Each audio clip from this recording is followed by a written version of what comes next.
കേന്ദ്ര വിദ്യാഭ്യാസ വകുപ്പിന് കീഴിലുള്ള വിദ്യാഭ്യാസ സംവിധാനങ്ങളുമായി ബന്ധപ്പെട്ട് വലിയ ആശയക്കുഴപ്പത്തിലാണ് നമ്മൾ ഇന്ത്യയിലെ ജനങ്ങൾ എന്നുള്ളത്.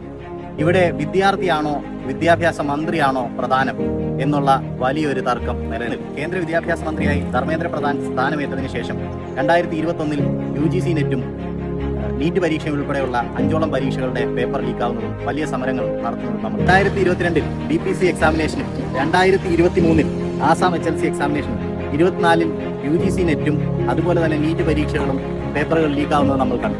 അതുപോലെ തന്നെ 24-ലും 25-ലും 26-ലും സമാനമായ നീറ്റ് പരീക്ഷാ ക്രമക്കേടുകൾ നമ്മൾ കാണുന്നു. ഈ ക്രമക്കേടുകൾ സംബന്ധമായിട്ടുള്ള ആശയക്കുഴപ്പങ്ങളിൽപ്പെട്ട് 90ഓളം വിദ്യാർത്ഥികളാണ് ഇവിടെ ആത്മഹത്യ ചെയ്തതായി നമ്മൾ കാണുന്നു. നമുക്ക് ഇവിടെ ഈ വിദ്യാഭ്യാസ മേഖലയുടെ അക്കൗണ്ടബിലിറ്റി നഷ്ടപ്പെട്ടിരിക്കുക.